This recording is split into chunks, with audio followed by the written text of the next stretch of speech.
नमस्ते दोस्तों, स्वागत है आप सबका स्पेशल ब्लॉग में। मैं आपको दोस्तों पूजा स्वागत करती हूँ सभी के मेरे चैनल पर। तो दोस्तों कैसे आप सब, उम्मीद करते हो सभी अच्छे होंगे। मैं ठीक ठाक हूँ, बस ना ज़्यादा सही ना ज़्यादा खराब। खाना वगैरह अंदर दे के खा लिया है मैंने भी, और अभी दोपहर की 2:30 करीब बज रहा है।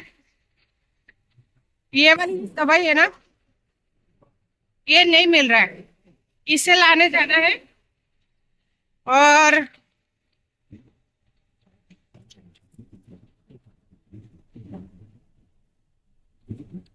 एक जांच है, वो जांच करानी है।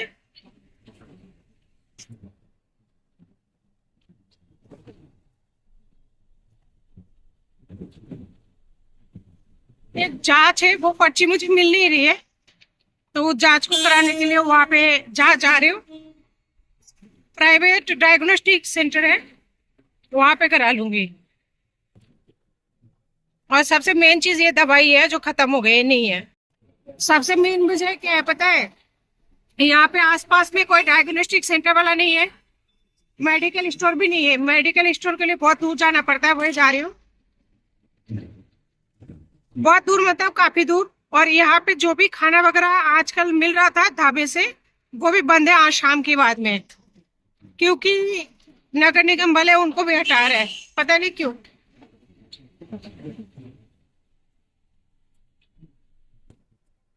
देखती हूँ आते टाइम थोड़ा बहुत अगर खाना वगैरह में मिल जाए ना। फल फ्रूट वगैरह केला वगैरह तो नहीं दे सकते, नारियल पानी भी नहीं दे सकते। 1 किलो एप्पल ले जाऊंगी।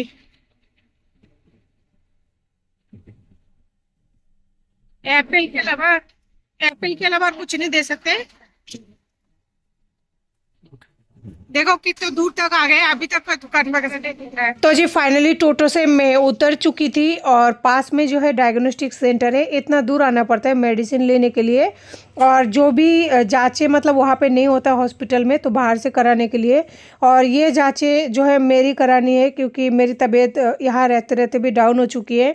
और इतना ज़्यादा अगर भागादौड़ी कोई भी करेंगे तो स्वाभाविक सी बात है, डाउन हो ही जाता है। तो दोस्तों देख सकते हैं एक जांच नहीं हुआ है। ये कौन सी जांच है, ईसीजी है क्या है, ये नहीं पता। तो फाइनली यहाँ से ब्लड सैंपल ले चुके थे, और यहाँ पे बन गई है बिल। इस जांच को कराने में ज़्यादा पैसा तो नहीं लगा, लेकिन उससे ज़्यादा है ना खर्चा बैठ गया। खर्चे का मतलब आने जाने का किराया इतना बैठ गया जितना कि जांच में नहीं लगा। जांच कराने में 100 रुपये लगा है। तो ये जो जांच है ना हॉस्पिटल में नहीं हो रहा था, बाकी का जांच हॉस्पिटल में हो चुका है, और उसका रिपोर्ट आएगा 6 से 8 बजे तक। शायद हर हॉस्पिटल का जो है यही नियम होता होगा। तो यहाँ पे मैंने 1.5 घंटा वेट किया, और 1.5 घंटा वेट करने के बाद में उन्होंने फाइनली जो है रिपोर्ट मेरे को दे दिया है। और ये है वो रिपोर्ट जिसके लिए 1.5 घंटा मैंने इंतज़ार किया। ये जो रिपोर्ट है ना हाथों हाथ दे दिया है। बाकी कुछ रिपोर्ट ऐसा होता है ना, सुबह जांच कराओ तो वो शाम तक देते हैं। वो पास में है ना मेडिकल का दुकान है, जहाँ से मैं अक्सर दवाइयाँ लेके जाया करती हूँ।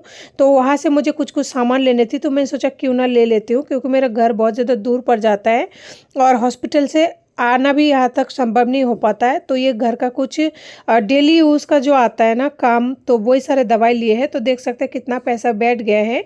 और इसमें भी और भी मैंने प्लस कर लिया था। ये जो 200 रुपये दिए हैं ना, इसमें से मैंने और भी दवाई वगैरह कुछ ले लिया था। ये है वो दवाई। बहुत दिन हो चुका है, मैं सोच रही थी कि ये दवाई ढूंढूं या फिर ऑनलाइन मंगाऊं, तो ऑनलाइन मंगाने का भी टाइम नहीं मिल पा रहा था। तो फाइनली मतलब 200 रुपये भी मैंने उनको दे दिया था। तो इतना पैसा जो है लग जाता है। तो उसके बाद में मैं वहाँ से निकल गई थी, क्योंकि मुझे यहाँ से सीधा घर निकलना है, यानी रूम के लिए निकली तो थी जाँच कराने के लिए। जाँच हो गया था, थोड़ा बहुत मेडिसिन जैसे डिस्प्रेन फीवर के और कोल्ड लूज मोशन वगैरह का दवाई ले लिया घर में रखने के लिए, और उसके बाद में निकल गई थी घर के लिए। लेकिन दोस्तों आज मैं कर रही हूँ सबसे बड़ी विश्वासघात जिसे बोलते हैं, और मुझे एहसास है कि मैं बहुत बड़ी गलती कर रही हूँ, लेकिन मेरे पास कोई रास्ता नहीं है। इंसान की परिस्थिति इंसान को झूठ बोलने पर मजबूर कर देते हैं। आप सोच रहे होंगे विश्वासघात की कौन सी बात आ गई। बात यह है, मैं मम्मी से झूठ बोलूँगी कि मुझे है ना जाँच कराने में इतना समय लग गया, और मैं जा रही हूँ अभी घर, यानी मम्मी से झूठ बोलूँगी, और घर जाके घर में काम है उसे भी मुझे कंप्लीट करना है, और लोगों को भी 1-2 रुपए देने हैं। तो अगर लोगों को टाइम से नहीं देते ना पैसा, तो लोग है ना बहुत ज़्यादा हावी हो जाता है। तो बहुत सारी चीज़ें करनी है, और झूठ इसलिए मम्मी से बोलूँगी क्योंकि मम्मी ने बोला है कि है ना जल्दी से आ जाना, मैं घर जाऊँगी। और मैं चाहती हूँ कि है ना मम्मी बच्चे के पास रहे, ताकि मैं आज का दिन और यहाँ पे घर का काम करके, यानी जो भी काम है उसे कंप्लीट करके और मम्मी को फिर भेज दूँ। नहीं तो दोनों बच्चों को अकेले संभालना, खास करके तब जब ऑक्सीजन लग रहा है ना, तो संभव नहीं हो पाता है। तो दोस्तों यहाँ पे मुझे ओला मिल गया था, यानी जो रैपिड वाले बाइक आता है ना, उसको मैंने बुक कर लिया था। तो ये जो मेडिकल स्टोर है यहाँ से मेरे घर के लिए अगर निकलते हैं ना रैपिड वाले बाइक पर, तो 50-60 रुपये लेता है। दोस्तों मुझे बहुत भयंकर ठंड लग रही थी, लेकिन मेरे पास स्वेटर नहीं था क्योंकि स्वेटर जो है हॉस्पिटल में था। तो आज मैं मम्मी से पहली बार मतलब इस तरह से झूठ बोलूँगी कि घर भी जाके आई और मम्मी को भी बता नहीं सकती। तो दिल में दर्द तो होता है, लेकिन क्या कर सकते हैं, इंसान की परिस्थिति इंसान को गद्दारी करने पर मजबूर कर देता है। और ये बातें मैं ज़्यादा देर तक अपने मन में नहीं रख सकती, इस वजह से मैंने आप लोगों के साथ में शेयर कर दिया ताकि आप लोगों को मेरे झूठ का पता रहे। कहते हैं ना कहीं किसी न किसी से बातें शेयर करनी चाहिए ताकि मन की बातें हल्का हो। तो मैं कोई भी ऐसा इंसान नहीं है मेरे लाइफ में जिन्हें मैं अपना पर्सनल बातें बता सकूं, जो बातें नहीं बतानी चाहिए। इसलिए मैंने आप लोगों को बता दिया कि मम्मी से मैंने झूठ बोला कि जांच करने में इतना टाइम लग गया, लेकिन मैं घर पर आई हुई थी जो कि मम्मी को नहीं पता। और घर पर आने के बाद में आज मेरे पास टाइम था कि मैं कपड़े वगैरह चेंज करके, चेंज अगर नहीं भी कर पाऊँ क्योंकि मेरे पास कपड़े एक ही जोड़ी है, हकीकत बात बता रही हूँ आप लोगों को, एक ही जोड़ी कपड़ा है। तो इस वजह से है ना हाथ मुँह धो के बाल उल तो बा सकती थी, लेकिन मैं इसी वजह से नहीं बाई क्योंकि अगर मैं बाल उल बा के जाऊँगी ना टाइम होने की वजह से, तो मम्मी को पता लग जाएगा कि ये है ना घर जाके आई है। जबकि मैंने बोला था कि मुझे आज जो है अपने घर जाना है, मुझे नहीं रहना है यहाँ पे। तो मैं जो है इस तरह से आज से मतलब गद्दारी है, आप किसी से झूठ बोलो, खास करके माँ से, जबकि वो माँ आप पर बहुत ज़्यादा भरोसा करती है। तो यहाँ पे मैं जो भी मेडिसिन वगैरह लाई थी रख दिया छोटे वाले डब्बे में। और सबसे पहले मैंने जो है ड्रेस को हल्का सा चेंज किया, हल्का सा का मतलब पजामे उतार दिया, क्योंकि मुझे है ना जो नीचे वाला पजामी रहता है ना, उससे काम करने में बिल्कुल अच्छा नहीं लगता क्योंकि नीचे से वो फैला हुआ रहता है, उससे मैं कई बार है ना फंस जाती हूँ इस वजह से। और ऊपर का कुर्ता ऐसे ही रहेगा क्योंकि मुझे जल्दी जो है वापस भी जानी है। और सबसे पहले लगाऊंगी रूम में झाड़ू, क्योंकि काफ़ी दिन हो चुका है, चूहा है ना पूरी तरह से बर्बाद कर दिया। क्या बताऊँ आप लोगों को, पूरा डब्बा डब्बी काट के और जो भी मिंगना वगैरह करते हैं सारा कर दिया है। तो एक बार झाड़ू लगाना ज़रूरी है क्योंकि सोनू को इन्फेक्शन है ना, तो घर को उसको आने से पहले मुझे एक बार क्लीन करना पड़ेगा। पूरी तरह से अगर क्लीन नहीं भी होना तो भी इतना तो करना है मुझे कि जितना बच्चे आके बैठने लायक हो। तो इसी वजह से उसका धूल मिट्टी का इन्फेक्शन ना हो, तो सबसे पहले थोड़ा सा झाड़ू लगा लूँगी।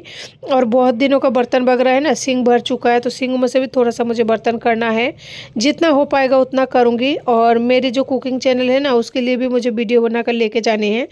इन सब चीज़ों की वजह से मैं घर पर आई थी, लेकिन मम्मी को जाकर बोलूँगी कि भाई मेरा टाइम लग गया, क्योंकि रिपोर्ट है ना 6 से 8 के बीच देता है। तो यही बात मम्मी को बोलूँगी क्योंकि मम्मी को ये बात पता है कि 6 से 8 के बीच रिपोर्ट देता है, तो मम्मी इस बात पे यकीन कर लेंगे। लेकिन पहली बार जो है मैं अपनी मम्मी से झूठ बोल के भरोसा तोड़ रही हूँ उनका, क्योंकि वो मुझ पर बहुत ज़्यादा भरोसा करते हैं।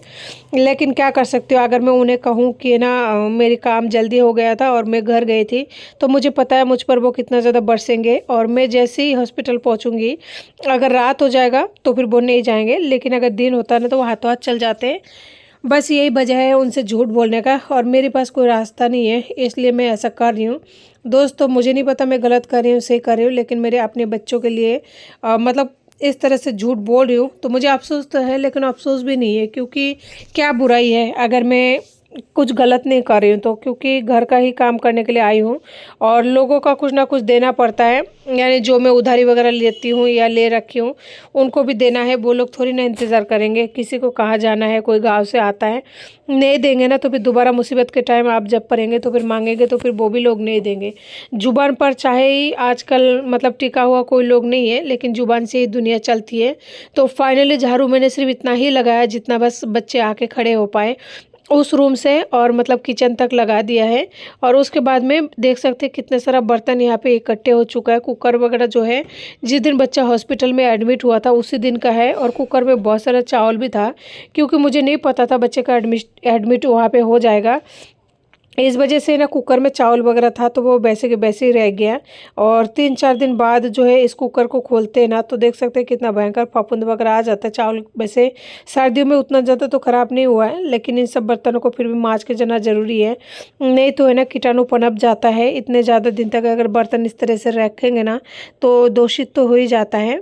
तो दोस्तों आप लोग कमेंट करके ज़रूर बताएं कि मम्मी से मैं इस तरह से झूठ बोला कि मैंने सही किया या फिर गलत किया या फिर खुदगर्जी, मतलब क्या बोलते हैं इस चीज़ को, मुझे खुद को तो समझ में नहीं आ रही है। क्योंकि कुछ ऐसे जगह है ना जहाँ पर मैं बहुत ज़्यादा कंफ्यूज होती हूँ और आजकल हो चुकी हूँ। तो दोस्तों यहाँ पे सारे बर्तन है ना देख सकते हैं इकट्ठे हो रखा है और इनमें इतने बुरी तरह से सूख के टाइट हो चुका है जूठा कि क्या ही बोले कि इनको करने में है ना बहुत ज़्यादा परेशानी हो रही थी। चमचे से भी रगड़ने पर ये सारे जूठा जो है नहीं उतर रहे थे और मेरे पास इतना टाइम नहीं है कि 10 मिनट के लिए मैं बर्तनों को छोड़ दूँ ताकि वो अच्छे से सॉफ्ट हो जाए और उसके बाद में मैं बर्तनों को कर लूँ। तो दोस्तों इन सारे कामों को करने में मुझे लगभग 2 से 3 घंटे का टाइम आराम से लग जाएगा, बल्कि ज़्यादा लगेगा, क्योंकि जब मैं घर पहुँची थी ना तो 3-3:30 के करीब बज रहा था। और बर्तन वगैरह झाड़ू वगैरह करूँगी, उसके बाद में मैं यहाँ पे थोड़ा और काम करूँगी, तब तक काफ़ी ज़्यादा समय हो जाएगा। और मुझे दुकान भी जाना है, घर में कुछ कुछ सामान ख़त्म भी हो चुका है। लेकिन मैं आपको बताऊँ सबसे बड़ी दुख की बात तो ये है कि घर में मतलब इतना ताला वगैरह लगाने के बावजूद भी है ना चूहा पूरी तरह से घर का सामान काट के बर्बाद कर चुका है। लेकिन क्या कर सकती हूँ, कोई रास्ता नहीं है। मैं चूहे मारने का दवाई तो बिल्कुल नहीं डालूंगी, क्योंकि बच्चे छोटे हैं। अगर छोटू के या सोनू के अगर हाथ लग गया ना तो वो पूरी तरह से ख़राब कर देंगे। तो सारे बर्तन मेरे यहाँ पे करना कंप्लीट हो चुका था, तो मैंने सोचा हाथों हाथ क्यों ना गैस चूल्हे को साफ़ कर दूँ, क्योंकि गैस चूल्हे को भी मैं उसी दिन साफ़ की थी रात के टाइम पे, जिस दिन हॉस्पिटल में बाबू जो है एडमिट हो चुका था। दोस्तों डॉक्टर ने बताया, जब मैं लेके गई थी ना बाबू को, जब डॉक्टर ने देखा बोला तुम्हारे बेटे का है ना अस्थमा का अटैक आ चुका है, इस वजह से वो ना तो चल पा रहा है ना ही चलेगा। और मतलब पूरी तरह से हैंग हो गया था बच्चा। देख के जब डॉक्टर ने ये बोला ना मुझे, तो मेरा कलेजा है ना बहुत ही बुरी तरह से कँप गया था। एक वक्त के लिए तो ऐसा लगा जैसे आसमान में है ना बिन बादल ही है ना बिजली कड़क गया मेरे सीने में। ऐसा लगा कि मेरी दुनिया लूट गई और मैं बच्चे के साथ इतना ज़्यादा जुल्म कर रही हूँ। जुल्म इसलिए, उसे रात से पेन हो रहा था, लेकिन मैं इसलिए नहीं लेके जा रही थी क्योंकि मुझे लग रहा था खांसी है, नॉर्मली कोई दिक्कत नहीं, सही हो जाएगा। खांसी की वजह से कई बार बच्चों के नाक बंद हो जाता है और नाक बंद होने की वजह से है ना बच्चे को कई बार जो है सांस लेने में तकलीफ होती है। लेकिन जब मुझे ये बात पता लगा ना मेरी होश उड़ गया था। लेकिन जब मैं डॉक्टर के पास से पर्ची वगैरह कटाई और बनाने लगी मैं पर्ची जो एडमिट का होता है, तो डॉक्टर ने बोला आप सबसे पहले बच्चे को ले जाके लिटा दो और लिटाने के बाद में पूरा प्रोसेस करो। तो आप समझ सकते हैं कि बच्चे का हालत कितना ज़्यादा गंभीर हो चुका था। तो मैं सबसे पहले जैसे लेके गई बच्चे को उस रूम में, जिस रूम में बेड वगैरह मेरे मिला हुआ था, हाथों हाथ जो है डॉक्टर आए और बोला कि सबसे पहले इसको ऑक्सीजन दे दो। और उसी दिन फिर सबसे पहले ऑक्सीजन दिया था और ऑक्सीजन जैसे दिया तभी जाके बच्चा सांस लेने लग गया और बोला मम्मा आप सीने में दर्द थोड़ा सही है। ऑक्सीजन देने के 2 मिनट बाद ही उन्होंने नेबुलाइजेशन किया, यानी 5-5 10-10 मिनट बाद। और नेबुलाइजेशन में आप सबको पता है दवाई वगैरह डली जाती है और फिर उसको 2-3 इंजेक्शन तभी से लगना स्टार्ट हो गया और अभी तक भी लगी रहा है। लेकिन इतनी बुरी हालत हो गई थी और मैं अकेले देखकर मेरा ना बहुत ही बुरी हालत हो रही थी। जब जाके मैंने मम्मी को बुलाया, मैं बहुत जल्दी मम्मी को नहीं बुलाती हूँ, जब बहुत ज़्यादा मुसीबत हो जाती है ना तब भी बुलाती हूँ। उसमें भी है ना मेरी मम्मी को आने में बहुत परेशानी होती है।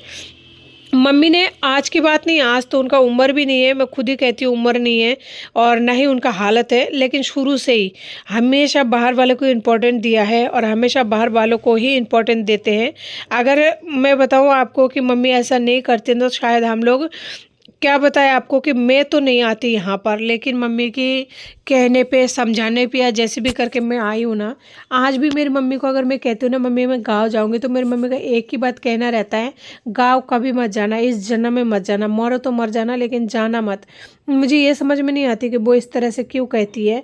मैं कहती हूँ मुझे गाँव अच्छा लगता है, मुझे यहाँ रहते रहते ना अब बिल्कुल ही अच्छा ही नहीं लगता, लेकिन वो समझने को तैयार नहीं है। तो मैं आजकल है ना उनके साथ में कोई भी बातें शेयर नहीं करती हूँ, सब कुछ बातें बताना बंद कर दिया। सिर्फ उनसे ही नहीं, सभी से मैं कोशिश करती हूँ मतलब ज़्यादा से ज़्यादा बातों को मतलब अपने मन में रखने का और 1-2% जो कि बताना चाहिए वो बात बता देने का, क्योंकि मैंने देख लिया कि मतलब इंसान का नियत किया है। मम्मी इसलिए जाना जाना चाहती है, क्योंकि जिस घर में मम्मी काम करती है ना, उस घर के लोग बुजुर्ग है, असुस्थ है, यानी बीमार वगैरह है, तो वो जाना चाहती है। लेकिन वो नहीं समझती कि बच्चे का ऑक्सीजन लग रही है, बच्चा अपना है, अपना खून है, कि मतलब इधर रहना चाहिए, काम तो 2 दिन बाद में भी हो जाएगा, अगर नहीं भी हो तो भी इसके पास रह लूँगी, और अगर पास नहीं रहो तो भी गाँव जा सकता है। लेकिन अगर एक बार बच्चे को कुछ हो जाए वो तो वापस नहीं आएगा ना। लेकिन इस बात से ना तो मेरे पति को कोई फ़र्क पड़ता है, ना ही मेरी मम्मी को कोई फ़र्क पड़ता है, दोनों एक जैसा है। और मैं दोनों के बीच में ना अंदर ही अंदर घुट गई हूँ। ना जाने कौन से बुरे कर्म करी थी जिसकी वजह से मेरी माँ, बाप, बहन और मेरी पति सभी मतलब ऐसे ही निकला। भगवान जाने ऐसा कौन से बुरे कर्म किए थे। आप लोग जिनको जो भी कहना है मेरे बारे में कह सकते हैं, क्योंकि मैंने देख लिया है कोई किसी का नहीं है इस दुनिया में। बस दादी थी, दादाजी थे, इस वजह से मैं जिंदा बच गई थी। नहीं तो मेरे माँ तो है ना, जब मैं 4-5 साल की थी उसी टाइम मेरे बाप के भरोसे छोड़ दिया था, और मेरी बाप ने दादा दादी के भरोसे छोड़ दिया था। तो मतलब मेरे नसीब ऐसा ही है, जब से जन्म हुआ तो बेटी हो गई, इसलिए बाप ने और माँ ने दोनों मिलकर छोड़ दिया, और फिर मेरी माँ ने फिर पापा के भरोसे छोड़ दिया, और पापा ने फिर दादा दादी के भरोसे छोड़ दिया। तो दादा दादी के पास बड़ी हुई, बस 13-14 साल तक इस इंतज़ार में रही कि कोई ना कोई लाइफ में आएंगे जो कि मुझे अपना कहेंगे, और मैं उनके सारे ज़िंदगी गुजार लूँगी, बाल बच्चे होंगे, फैमिली होगा, खुशियों से ज़िंदगी गुजरेगी। और मेरा जो मतलब ऐसा लगा ना मुझे, तो वैसा ही मैं मान के अपनी ज़िंदगी की खुशियों में मैं मतलब झूमती रही। मुझे पता ही नहीं चला कि जिस खुशी को, जिस प्यार को मैं अपना मानकर चलती रही हूँ ना, कि वो तो मेरा है ही नहीं, वो अपना तो कभी था ही नहीं। मैं तो एक ख्वाबे की दुनिया में रही, जहाँ ख्वाब जो है पल भर में टूट गया। बस इतनी सी बात कह दिया, मैंने शादी कर लिया और मैं जा रहा हूँ। उस दिन के बाद में बंदे ना तो पलट के कभी वापस आया और ना ही कभी आएगा, ये उम्मीद मैं कर सकती हूँ। तो मेरा नसीब ऐसा ही है शुरू से, तो इसलिए ना नसीब से अब तो डर लगता है। और पता है सिंगल रहने का क्या एक सबसे बड़ी वजह होती है। सिंगल अगर अपन रहते हैं ना, तो इंसान से अगर आप बात भी करते हो, चाहे आपके मन में उनके लिए कुछ ही नहीं हो, लेकिन फिर भी लोग है ना एक अजीब सा ही बर्ताव करते हैं, पता नहीं क्यों। मैंने अगर किसी से कभी भी कमेंट भी किया है ना किसी भी चीज़ के लिए, तो वहाँ से भी है ना इस तरह से मतलब रिप्लाई आएगा जैसे कि शर्माते हुए, या फिर मतलब कैसा बताऊँ कि किस तरीके से लोग मतलब दुनिया वैसे नहीं जीने देता है। यानी एक लड़की का, एक औरत का ज़िंदगी ऐसी है, अगर वो जन्म ले लिया तो माँ बाप परेशान, अगर शादी की एज हो गई तो माँ बाप परेशान, और अगर उसके साथ कुछ गलत हो गया तो भी माँ बाप परेशान। दुनियादारी तो है ही, दुनिया का तो कहना ही क्या है, दुनिया का तो आप सभी जानते हैं। और जो वो लड़की है उस पर क्या बीतता है कोई नहीं समझता है, ना कोई समझना चाहता है, ना कोई जानना चाहता है। ये होती है लड़की की किस्मत। आज मैं किस हाल में हूँ, किस दशा से, किस तरह से मेरा दिन गुजर रहा है, उससे किसी को कोई मतलब नहीं है। बस मैं जिंदा हूँ तो मेरा जिम्मेदारी की वजह से मैं बच्चों को इस हाल में नहीं छोड़ सकती, ये मेरी सबसे बड़ी कमज़ोरी है। और अगर मैं छोड़ भी दूँ तो मेरा बच्चा दूसरे दिन ही शायद नहीं बचे, क्योंकि मेरे बच्चे बहुत ज़्यादा बीमार रहते हैं।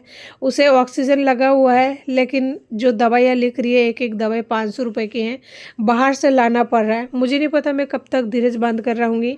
भगवान के सहारे और आप लोगों की हिम्मत की वजह से मैं चल रही हूँ। तो बस यही मानती हूँ, भगवान जो भी करेंगे अच्छे करेंगे, और भगवान पर ही भरोसा है। बस भगवान जल्दी ये सब मैटर सुलझा दे, बस यही दुआ करती हूँ।